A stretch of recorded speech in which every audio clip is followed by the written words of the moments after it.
जन पवित्र आत्मा जी का स्वागत करेंगे। स्वागत कीजिए पूरे जोर से, पूरे बल के साथ, अपने घरों में, अपने परिवारों में, अपनी जिंदगियों में स्वागत कीजिए। स्वागत कीजिए पवित्र आत्मा जी का। स्वागत है, स्वागत है, स्वागत है, स्वागत है, स्वागत है। शब्दों के साथ अपने बच्चों के जीवन में स्वागत है, स्वागत है, स्वागत है, स्वागत है। ओ, स्वागत है, स्वागत है, स्वागत है, स्वागत है।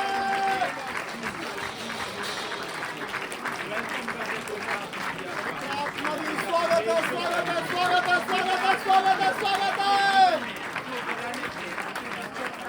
आत्मा दी स्वागत है, स्वागत है, स्वागत है, स्वागत है, स्वागत है, स्वागत है, स्वागत है।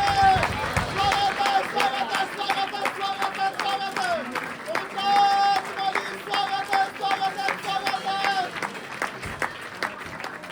स्वागत है, स्वागत है, स्वागत है, पवित्र आत्मा। Lord, जॉब पे, अपने बिजनेस पे, oh Jesus, अपने बच्चों के जीवन में, Jesus, जहाँ जहाँ आपके जीवन में फेलियर है, yes, Lord Jesus, जहाँ उदासी है, yes, Lord Jesus, जहाँ पर बीमारी है, परेशानी है, Lord Jesus। उस हर एक हिस्से में पवित्र आत्मा जी का स्वागत कीजिए। स्वागत है मेरे परमेश्वर, स्वागत है, स्वागत है, स्वागत पूरे है। बल के साथ, पूरी ताकत के साथ मेरे परिवार की तरफ स्वागत है, मेरे काम की तरफ स्वागत है, मेरे बिजनेस की तरफ स्वागत है, स्वागत है, स्वागत है, स्वागत है, मेरे काम की तरफ स्वागत है।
Hallelujah, hallelujah. सब तारीफ करेंगे परमेश्वर की।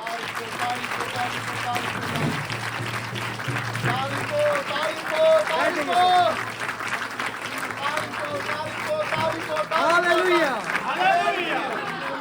सब जन बैठ जाइए। Thank you, Jesus.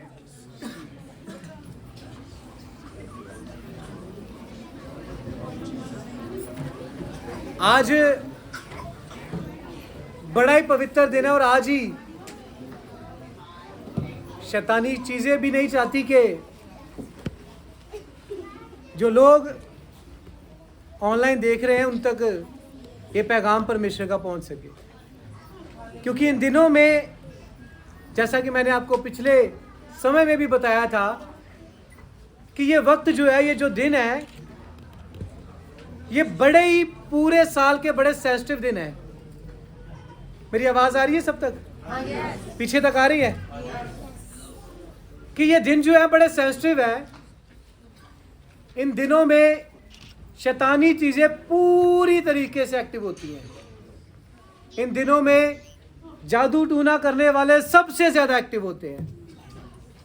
इन दिनों में शैतानी शक्तियां लोगों के घरों में, परिवारों में बहुत ज्यादा डिस्टर्बेंस करती हैं। तो इन दिनों में सबसे ज्यादा प्रोटेक्शन की जरूरत है। इन दिनों में सबसे ज्यादा परमेश्वर के महासामर्थ्य में बनने की जरूरत है।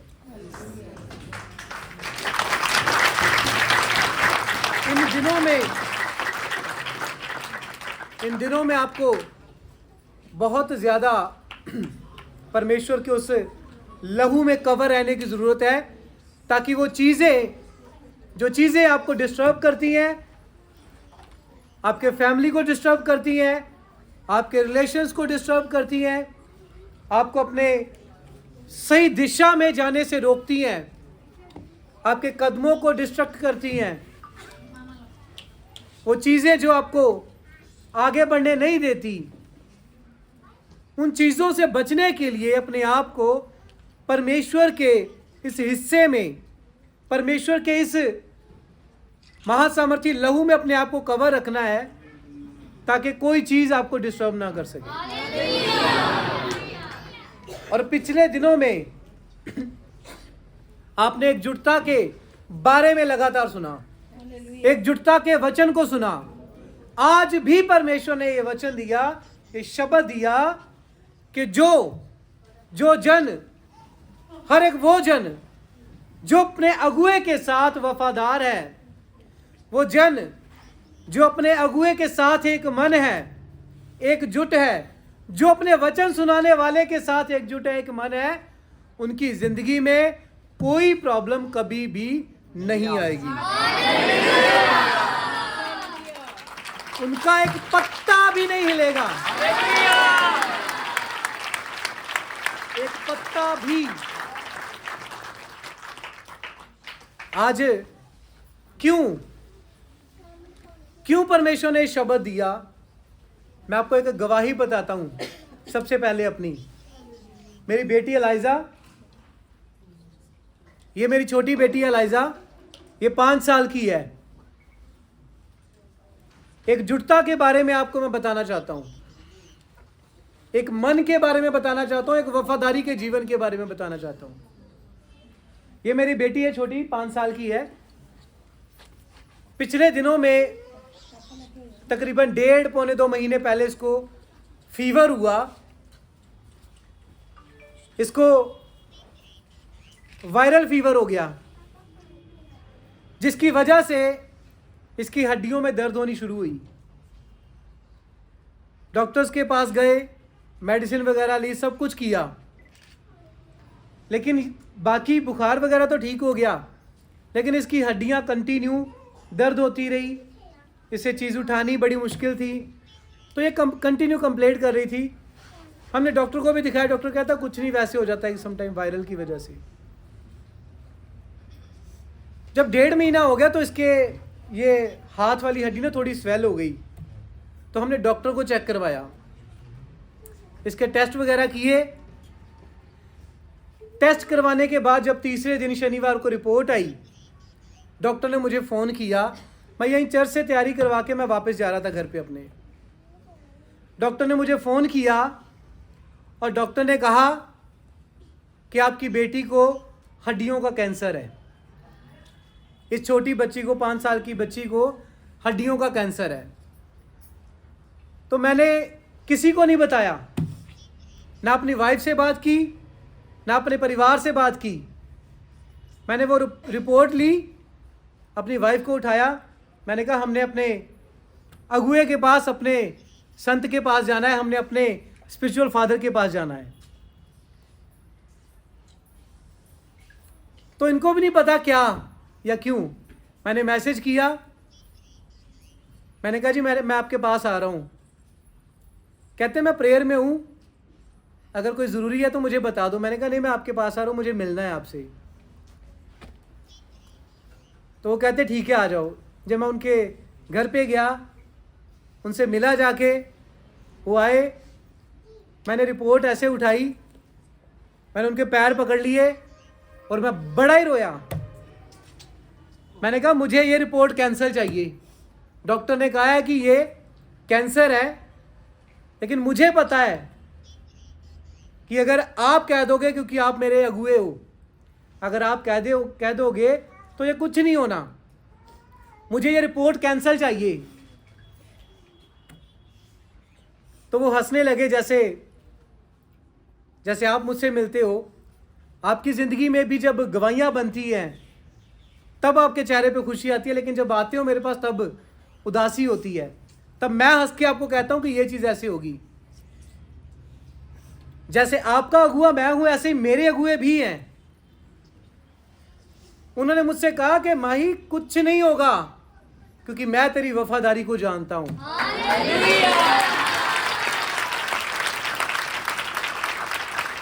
उन्होंने मुझसे कहा, मैं तेरे एफर्ट को जानता हूं, मैं तेरे प्यार को, तेरी मोहब्बत को जानता हूं जो मेरे साथ है, तेरी एकजुटता को जानता हूं।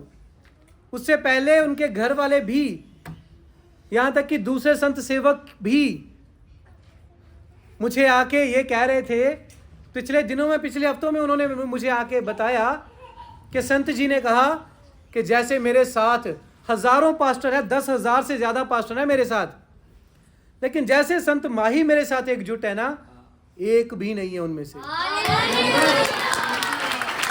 वो 2 हफ्ते से कंटिन्यू उनकी फैमिली से, उनके परिवारों से, अलग अलग खुदा के खादिमों से मुझे ये सुनने को मिल रहा था कि मेरे आत्मिक पिता मेरे बारे में ये कहते हैं। और ठीक 2 हफ्ते बाद ये हुआ कि मेरी बच्ची को डॉक्टर ने बोल दिया कि कैंसर है, हड्डियों का कैंसर है।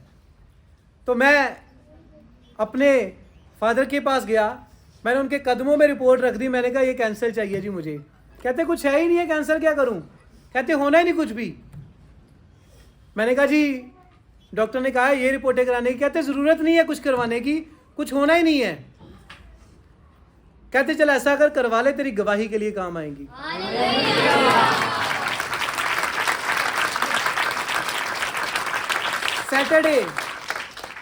सैटरडे शाम के वक्त डॉक्टर ने ये कहा, अगले दिन संडे था, मैं यहाँ पे आके प्रीच किया, किसी को पता नहीं, मेरे मुंह पे शिकन देखी, कुछ देखी, कुछ भी नहीं। क्यों? क्योंकि मुझे पता है कि एक जुड़ता का रिजल्ट क्या आना है, मुझे पता है मेरी वफादारी का रिजल्ट क्या आना है। मंडे हुआ, मैंने सीएमसी डॉक्टर जो रूमेटोलॉजिस्ट जिसे कहते हैं, सीएमसी में जो बोन मैरो का स्पेशलिस्ट होता है, उसको रिपोर्ट भेजी। यहाँ पे गंगा हॉस्पिटल डॉक्टर पीयूष शर्मा, उसके पास गया, उससे टेस्ट करवाए, उसको भी रिपोर्ट दिखाई। फिर एक और डॉक्टर है, उसको भी। 4 डॉक्टर्स के पास मैं गया, जितनी भी रिपोर्टें करवाई उन सब में सब कुछ नेगेटिव आया।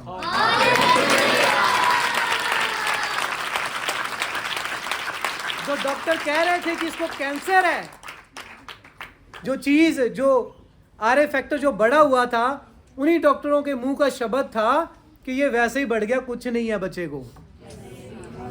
ये है परमेश्वर, ये है एकजुटता की निशानी।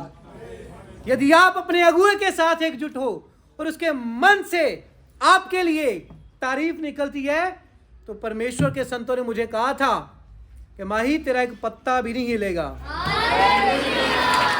तो आज परमेश्वर ने ये शब्द दिया कि जा अपने लोगों को जाके ये बता दे कि जो अपने अगुए के साथ, जो तेरे साथ एकजुट होके रहेगा, उसका भी पत्ता भी नहीं हिलने दूंगा मैं, कभी भी नहीं ऐसा होगा। इसीलिए शैतान को आज ज्यादा ही मिर्ची लगी और उसने सारा सिस्टम जो है वो बंद कर दिया। लेकिन ये सच है, जितना परमेश्वर का कलाम सच्चा है, ये उतनी ही मेरे शब्द सच्चे हैं कि जैसे ही आप, यदि आप एक जुटता के साथ, एक फैसले के साथ, एक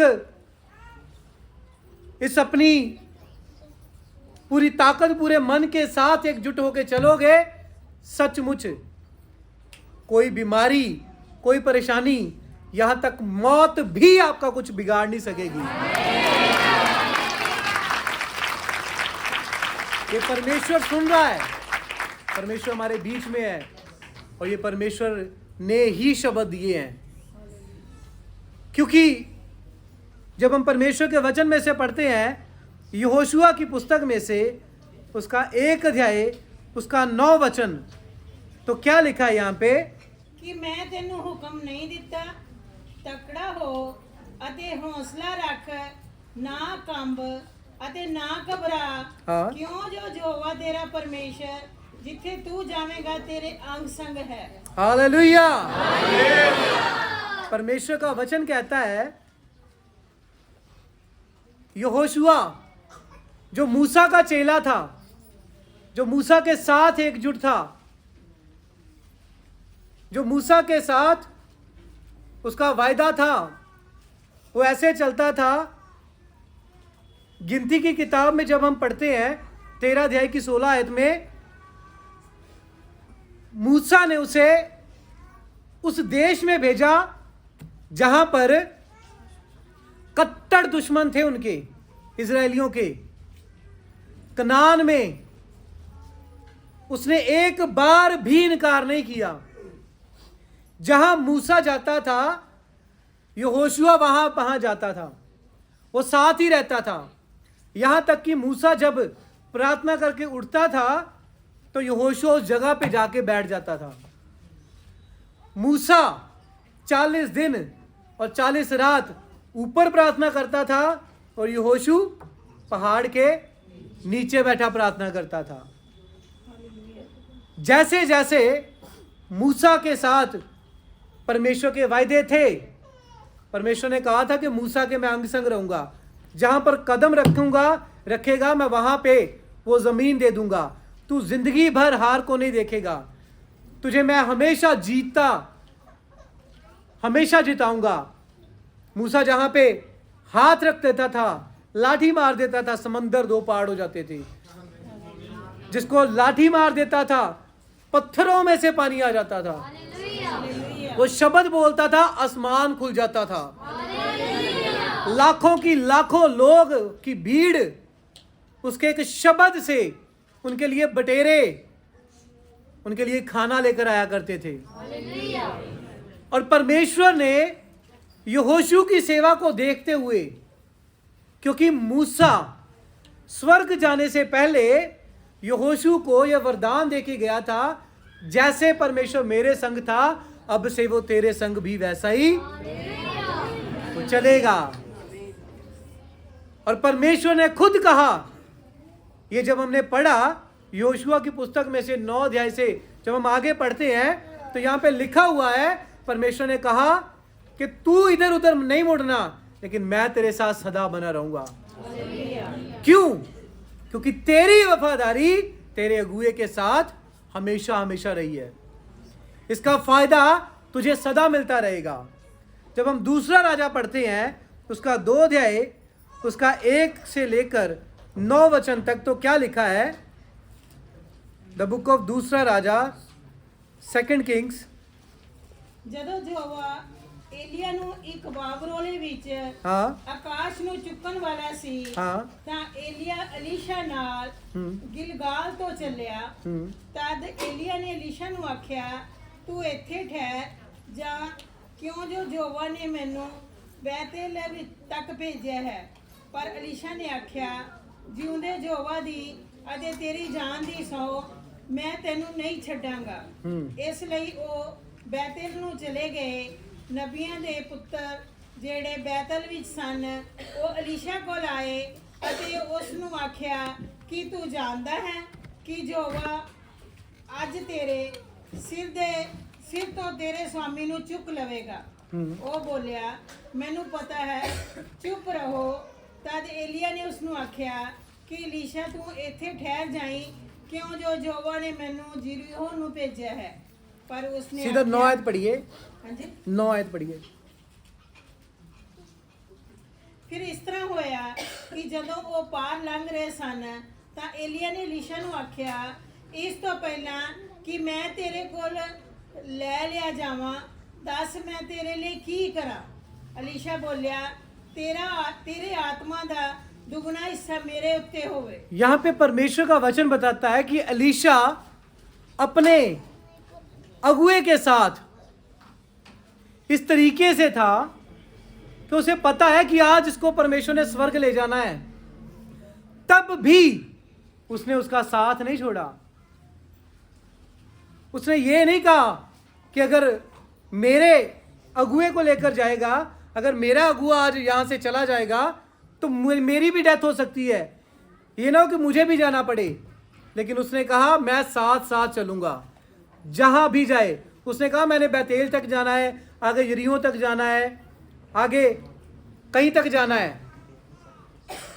हर तरीके से उसने उसे टालने की कोशिश की, कि तू यहां पे रुक जा। उसने बहुत ज्यादा सब कुछ टालने की कोशिश की कि रुक जाए, लेकिन एलीशा कहता नहीं।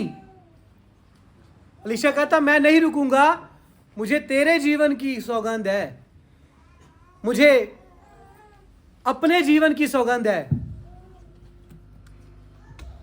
मैं बिल्कुल जैसे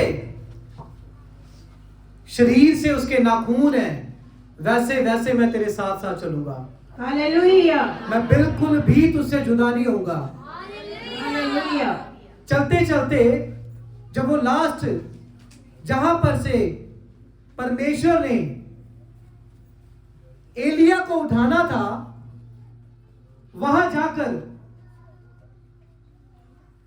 जाकर एलिया ने एलीशा से पूछा कि बोल मैं तेरे लिए क्या करूं, तू क्या चाहता है, क्यों तू मुझे मेरे साथ साथ चल रहा है। तुझे पता है कि मैं उठा लिया जाऊंगा, तेरा नुकसान भी हो सकता है, लेकिन तू मेरा साथ नहीं छोड़ रहा, बता मैं तेरे लिए क्या करूं। उसने कहा कि मुझे जो कुछ तेरे पास है, जो चिन्ह चमत्कार तेरे द्वारा हुए, उससे दुगना हिस्सा मुझे चाहिए। हालेलुया।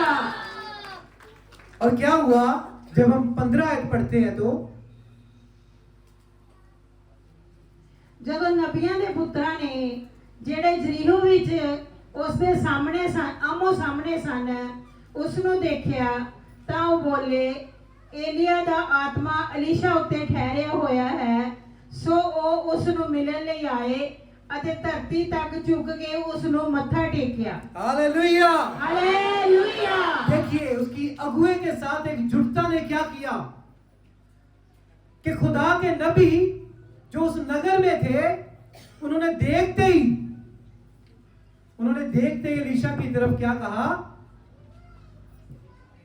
कि एलिया का आत्मा एलीशा के ऊपर है। हालेलुया। वही आत्मा, वही हिस्सा जो एलिया का था, वो एलीशा के ऊपर भी है। जो उसके साथ वाले थे, उसके साथ ही रहते थे, उसके साथ ही चलते थे, उसके साथ ही खाते पीते थे, शायद उससे बड़े भी होंगे, उससे छोटे भी होंगे, लेकिन सब ने क्या किया, एलीशा के सामने उसके झुक के माथा टेका। हालेलुया। जब आपका अगुआ आपके साथ एकजुट है और आप अपने अगुए के साथ एकजुट हैं, अगर आपके अगुए के अंदर से आपके लिए ब्लेसिंग निकलती है, तो हर एक जन, चाहे वो कोई भी क्यों ना हो, आपके सामने परमेश्वर से झुका देगा। एकजुटता की निशानी है। एकजुटता से आप कभी निराश नहीं होंगे। एकजुट होके आपके जीवन की कभी भी कुछ भी आपकी उदासी आपकी सदा तक कायम नहीं रहेगी। आमीन। मुसीबत परेशानी तो क्या ही है, परमेश्वर का वचन कहता है मौत को भी परमेश्वर के अगुए के साथ एकजुटता आपकी जिंदगी से टाल देती है। आमीन। इतना बड़ा हिस्सा है एकजुटता का। अगर आप चेहरे पे तो कहो कि मेरे साथ एकजुटता है, अगर आप मुंह पे तो कहो कि हम एकजुट हैं, अपने शब्दों से तो कहो कि हम एकजुट हैं, लेकिन आपके काम, अगर आपकी आदतें एकजुटता वाली ना हो, तो बहुत चीजें